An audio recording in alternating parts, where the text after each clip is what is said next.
I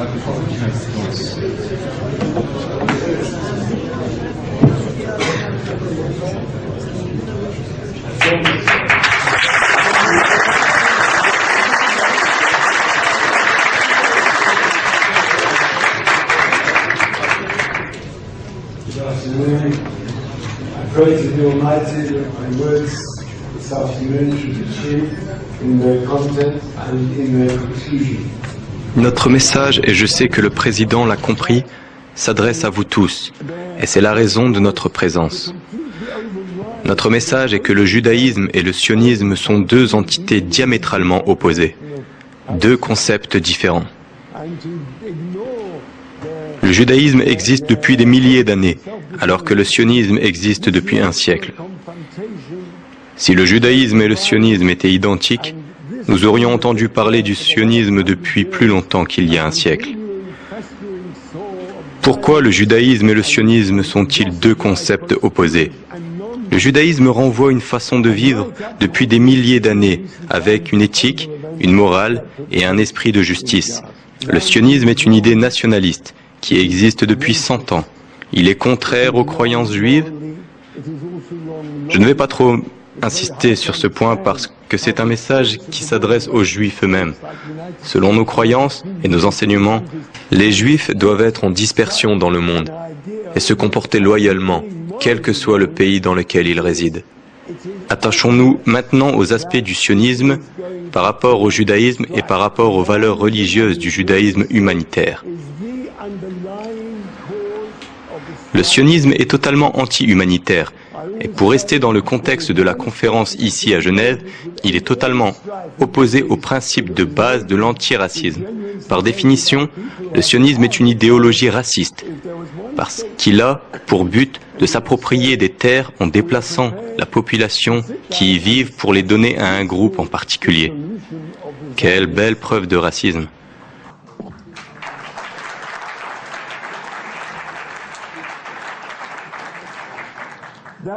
Le judaïsme prêche la compassion et le respect pour les voisins, le respect de ce qu'ils possèdent, le respect de leur demeure et bien sûr de leur vie. Le sionisme est complètement opposé au judaïsme. Son but est de s'imposer aux populations palestiniennes en les soumettant et en ignorant leur espoir d'autodétermination. Tout ceci a conduit à la violence à laquelle nous assistons depuis un siècle avec la mort des juifs et des non-juifs. Le sionisme est une idéologie raciste qui a tort d'un point de vue moral et logique. Il est très difficile de comprendre comment des pays occidentaux comme les États-Unis, la Grande-Bretagne ou l'Europe peuvent appuyer une telle idéologie. Il est évident que cette situation va engendrer des tensions. Le sionisme et Israël sont responsables des tensions au Proche-Orient. J'ai toujours dit qu'il n'y a qu'un seul pas à faire pour que les tensions disparaissent au Moyen-Orient, à condition que ce pas soit fait sincèrement par ceux qui détiennent le pouvoir et qu'ils se disent prêts à s'asseoir et discuter sincèrement d'une solution de paix dans l'État sioniste. Les choses changeront. Les choses changeront en une nuit. Je vous assure que toute violence s'arrêtera. Il y aura beaucoup à faire pour sortir de cette situation générée par le sionisme et par les pays qui ont appuyé le sionisme. Mais avec la volonté de l'Occident, au lieu de dépenser son argent pour acheter des armes, devrait utiliser cet argent pour aider les Palestiniens à se réorganiser. Plus rien n'empêcherait la Palestine de retrouver la paix. Je prie pour que le régime sioniste soit remplacé par un régime en accord avec les aspirations des Palestiniens.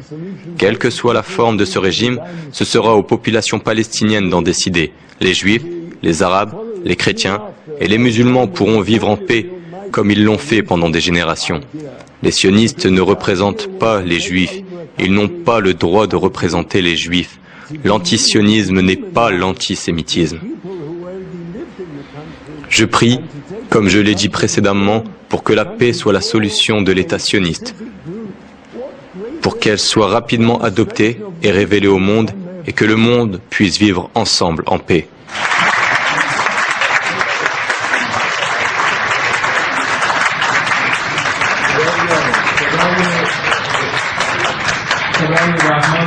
S'adresse tant aux Juifs qui souvent ne sont pas sionistes, mais conditionnés par le sionisme, des gens qui sont induits en erreur qu'aux musulmans et aux autres croyants. Nos deux foi, judaïsme et islam, nos deux religions ont certes chacune leur spécificité et leur particularité, et il n'y a aucun intérêt d'en faire un amalgame. Que les musulmans soient de bons musulmans, que les juifs soient de bons juifs. Mais judaïsme et islam ont aussi beaucoup, mais vraiment beaucoup, en commun et en parallèle. Et dans la situation actuelle, c'est bien ce qui mérite d'être souligné. En latin, in pluribus unum, dans la diversité, soyons un. Et tous deux, judaïsme authentique et islam, prônent et cherchent la proximité du Dieu un, du Saint Créateur. C'est la donnée essentielle, c'est la donnée de départ, et c'est le but où nous devons arriver. Historiquement, dans les pays à domination islamique, et ce pendant des siècles, les communautés juives ont généralement bénéficié de la protection de l'autorité et la bonne entente entre juifs et musulmans régnait. Les croisades sont venues de France, sont venues d'Europe. Brûler le Talmud s'est passé en Europe, et pendant toute cette période, les Juifs ont connu dans les pays d'islam la protection et la bienveillance.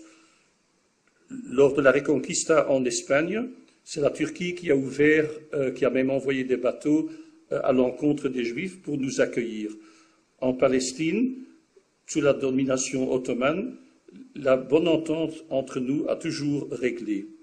Et c'est le sionisme, cet ennemi de la Torah, qui est venu gravement perturber ces relations harmonieuses en s'affiliant aux grandes puissances, aux puissances impérialistes, en vue de conquérir la Palestine et de la transformer en entité sioniste, dite avant-poste du monde libre.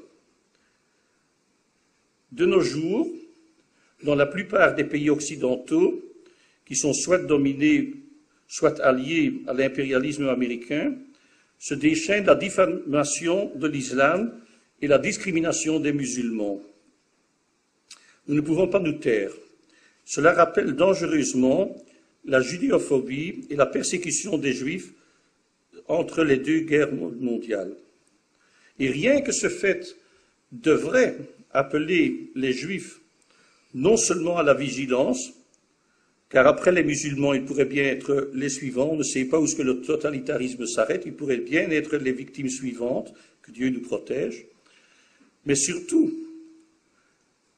l'esprit de droiture, de justice, de générosité humaine devrait faire que nous nous solidarisions avec nos frères et sœurs musulmans des pays occidentaux.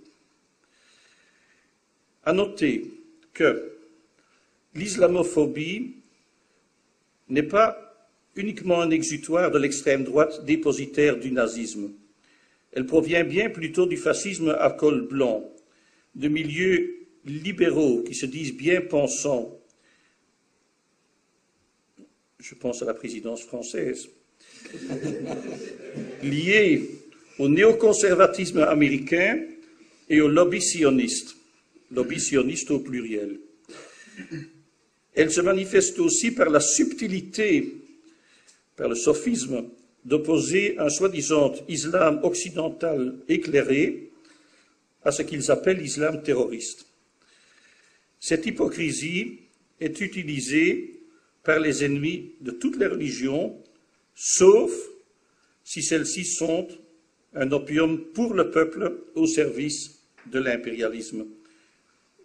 Certains sectes que nous pourrons peut-être nommer avec leur nom tout à l'heure.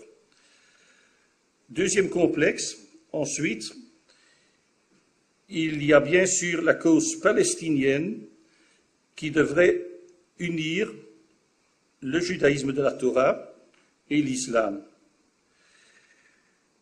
L'antisionisme de la Torah devrait s'opposer au sionisme et son identité, même si, pendant la période de notre exil et de dispersion, le Saint Créateur avait installé en Terre sainte, en Palestine, au lieu de Palestiniens musulmans,